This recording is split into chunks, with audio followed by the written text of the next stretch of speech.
Tes, tes, tes, tes. Tes. Wih.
Kita lagi berdua, aku yang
oh.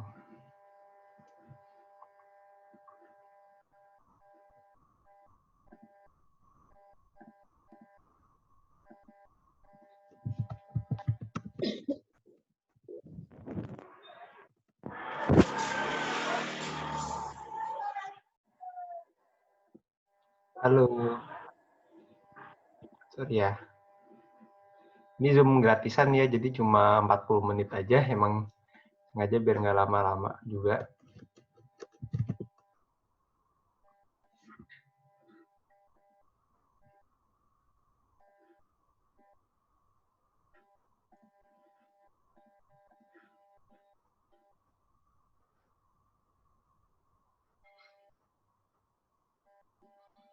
Kayaknya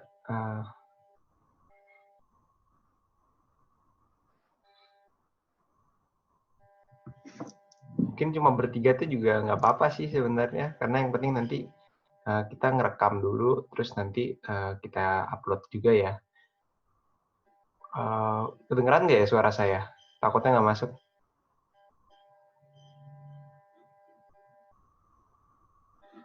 Kedengeran nggak? Halo?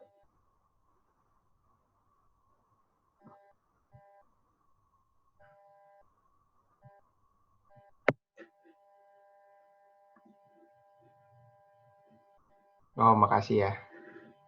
Ya, mulai aja biar nggak lama-lama, ntar takutnya Zoom-nya habis. Assalamualaikum warahmatullahi wabarakatuh. Saya sebenarnya di sini sih cuma mewakili lebih ke pribadi aja sih buat masalah pembahasan soal ini.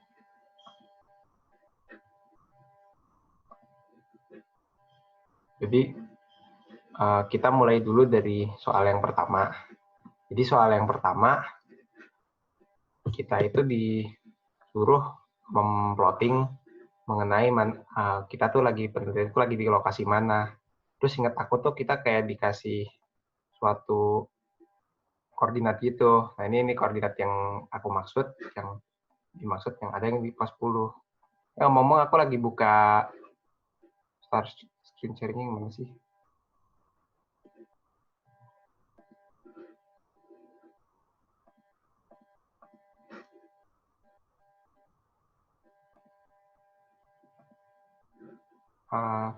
Kan dikasih koordinat kayak ini, kan koordinatnya ada di Notepad, dan di Notepad ini nih ada dikasih koordinat yaitu 48293.22e, dan yang kedua adalah 60372.94.59n, sama di bawahnya ada tulisan 30u. Nah, ini nih buat koordinatnya itu, ini kan peta yang belum dikasih koordinat ya. Nah, ini peta yang udah dikasih koordinat. Nah, ini.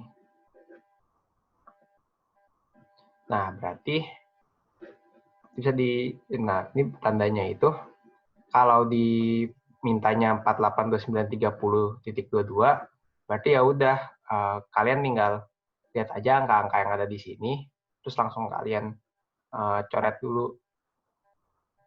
4829, oh berarti daerahnya di daerah sini, warna merah deh. Nah, sepanjang di sinilah. Kemarin tuh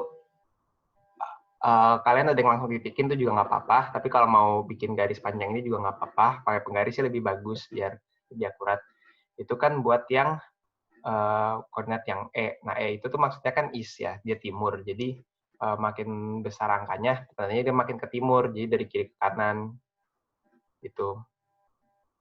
Sementara untuk N itu maksudnya utara, berarti makin besar dia makin ke utara, makin kecil dia makin selatan angkanya. Di sini ditulis 6037294.59n. Nah, karena itu mana nih 6037294, ya kira-kira daerah sinilah ya.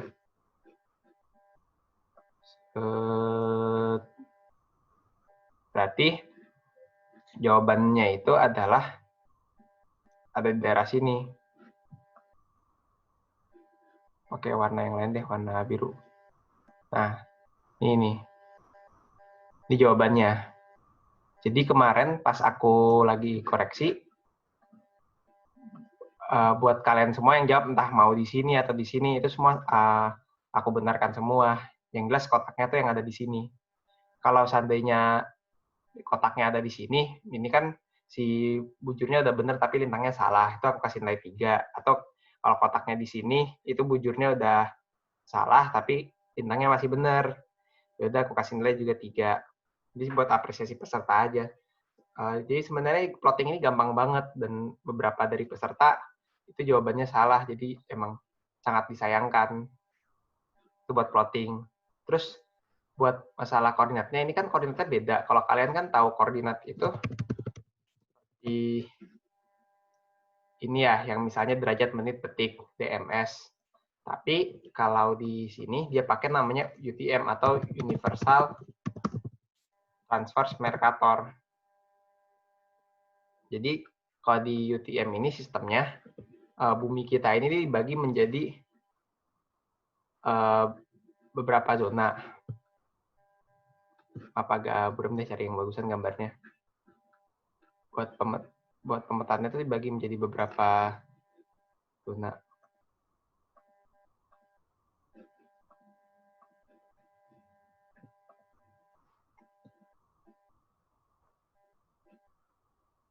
Iya.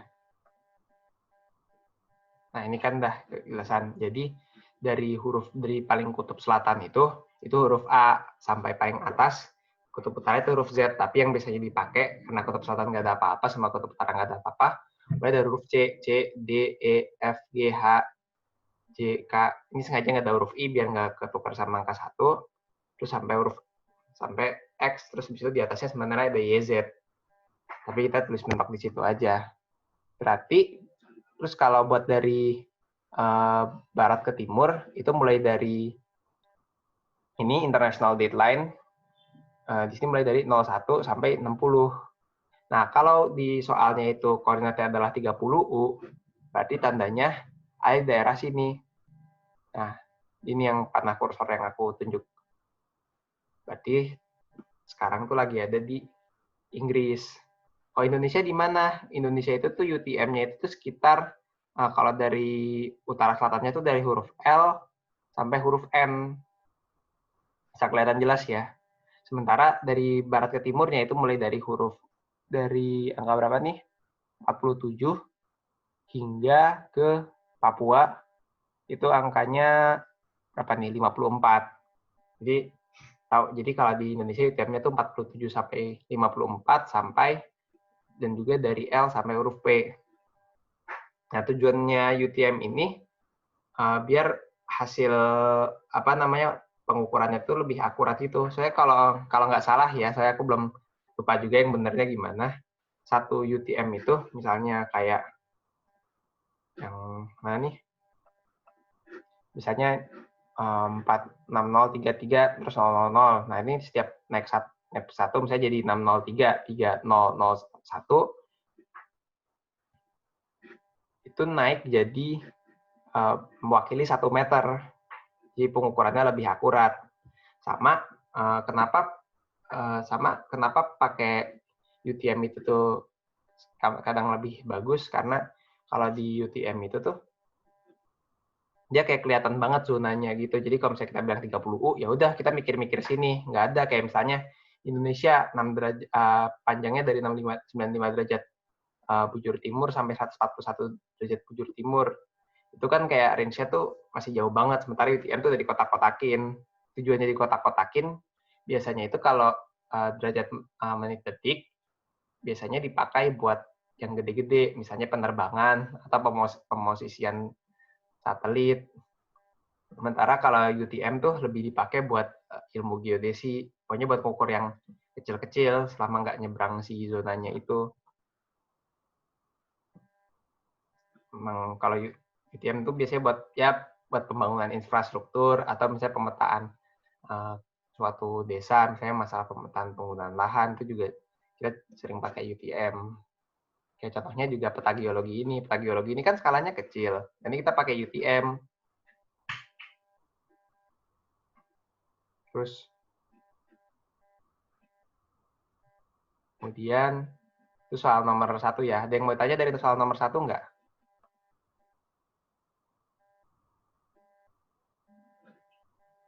Nggak ada dulu ya? Ya udah deh, lanjut soal nomor 2. Soal nomor 2, amati bentang alam yang ada di depan kalian. Pertama, menghadaplah ke arah barat laut, kemudian tentukan nama bentang alamnya. Nah, ini kita buka si platformnya. Ini kita ada di pos 10, lihat ya, ini pos 10. Terus barat laut. Barat laut tuh kan daerah sini ya, ke arah sini, ke arah kiri atas. Ya udah kita arahin ke arah barat laut, set. Nah, ini cekungan nih maksudnya daerah sini sih. Aku juga waktu itu udah kasih lingkaran juga kan di WA.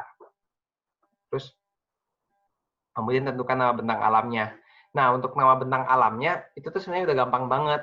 Kita tinggal lihat aja linknya. Linknya namanya apa? VR Glacier. Berarti bentang alamnya tuh glasial. Atau ada yang jawab glacier, itu juga dibenerin juga kok.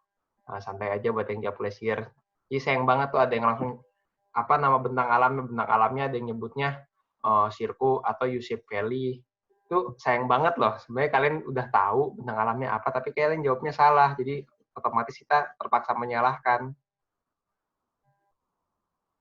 Terus yang kedua, fokus pada bagian yang berbentuk cekungan, serta sketsa kenampakan yang kalian amati. Nah, ini nanti di sketsa. Pokoknya buat soal yang nomor 2B ini, kalian benar-benar tinggal gambar aja. Di sini tuh banyak yang gambarnya udah bener kok, tapi gue yang gambarnya juga masih salah. Yang namanya sketsa itu tuh yang penting jelas. Kalian boleh pakai pulpen, pakai pensil, itu juga nggak ada masalah. Yang penting jelas, jangan cuma ada sih yang gambarnya cuma, ntar aku buka pin dulu ya buat nyontoin sketsa yang bener.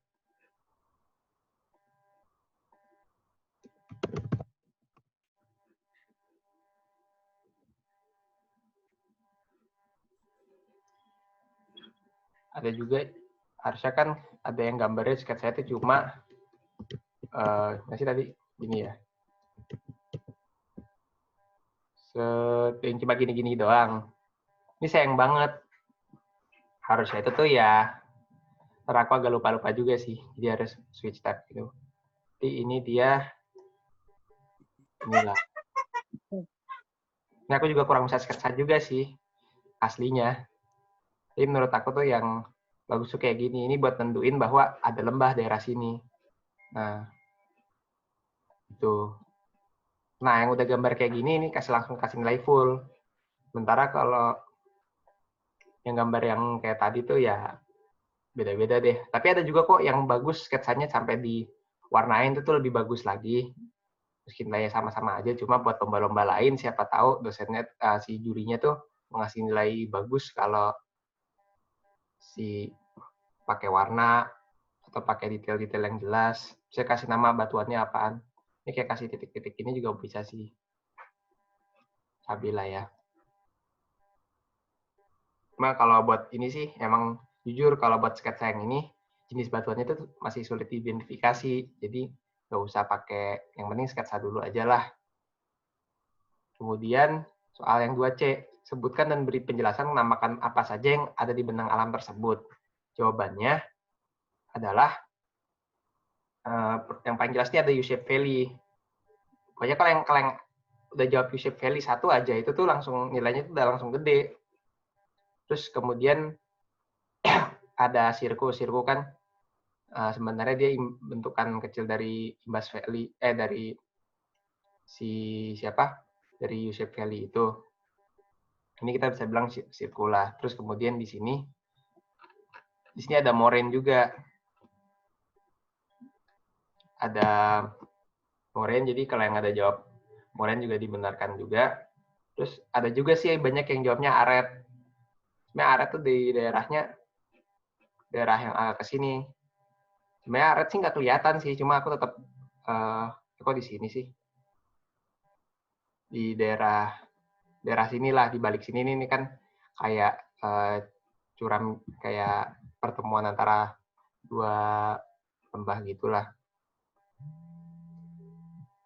Daerah sini kan, ini sebenarnya saya dibilang aret, cuma ya aku nggak jawab itu aret sih. Maksudnya, gimana yang ngomongnya? Sebenarnya ini jawabannya aret, cuma nggak kelihatan aja kalau ini aret. Kalau dari arah sini ya, mungkin kalau dari arah, kalau kalian berdiri di atas sini, atau berdiri di atas sini, ini kelihatan banget kalau itu aret. Cuma tetap aku benerin. Kemudian, ada yang bisa nyebutin tentang alam lain nggak? Coba.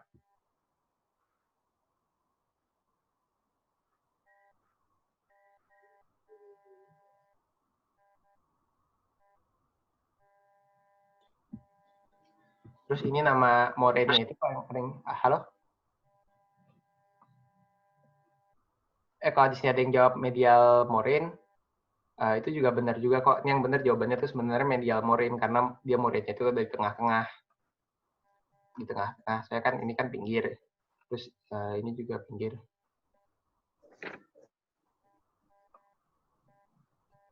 Sorry, salah, maaf. Ini bukan koordinatnya daerah sebelah sini sih nggak ada moraine sih, tapi tetap aku benerin karena kalau kalian lihat di sini, ini moraine juga yang dimaksud moraine. Kalau ini nih sebenarnya sungai, salah. Karena ini kejauhan sih. Cuma tetap aku benerin kok kalau yang jawab moraine. Tapi yang jelas nih sungai. Ada airnya soalnya.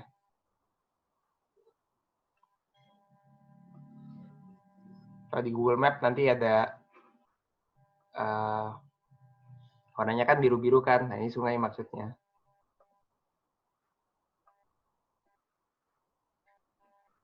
Gitu. Terus soal berikutnya, nomor A2D, jelaskan proses yang membentuk benang alam tersebut. Ini sebenarnya gampang banget. Kan tinggal jawab aja. Ada proses erosi yang dilakukan oleh glasial atau es yang mengikis bagian-bagian tanah di sini, terus kemudian terdeposisi di suatu tempat. Itu tuh udah benar jawabannya. Yang jelas erosi oleh glasial aja. Kalau kalian udah jawab erosi oleh glasial, tuh nilainya langsung penuh.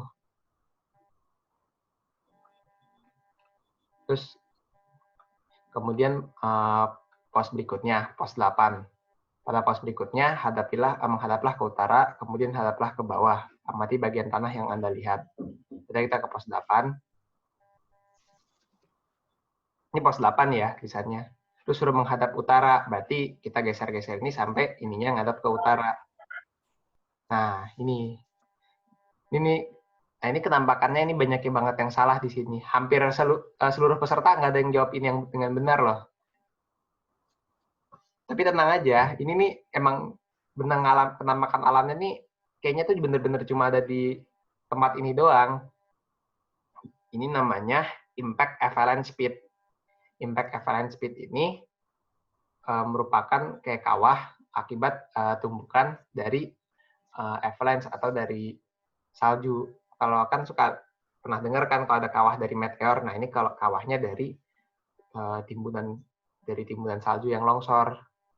Dia tenaganya gede kayak meteor, jadinya dia bisa bikin lubang cekungan kayak gini. Makanya dia kan warnanya beda nih sama yang di sekitarnya.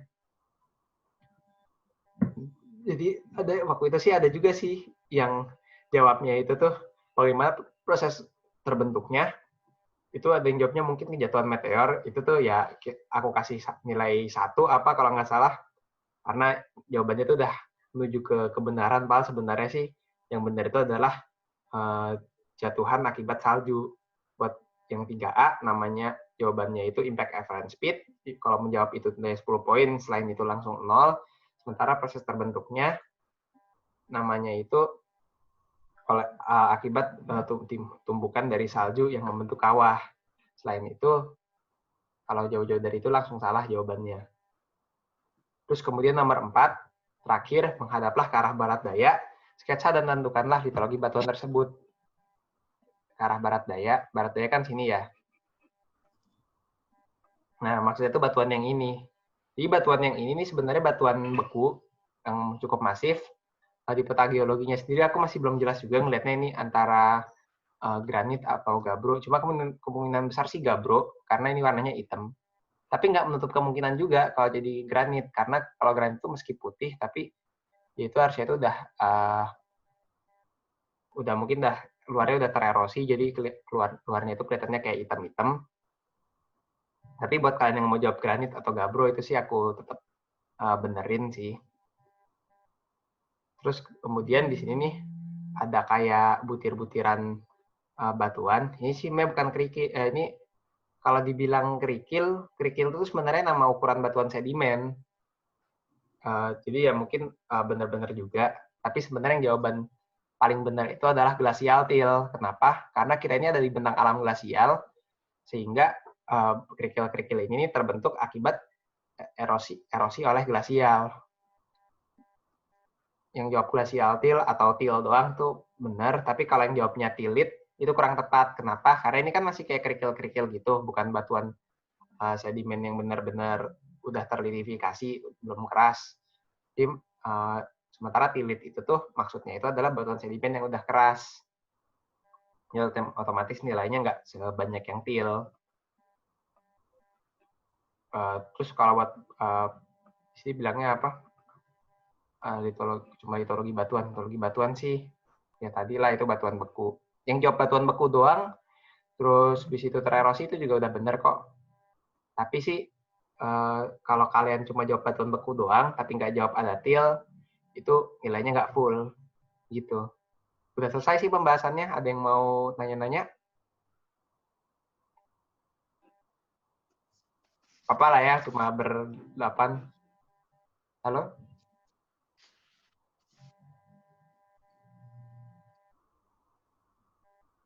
Halo, halo? Ada yang mau nanya nggak?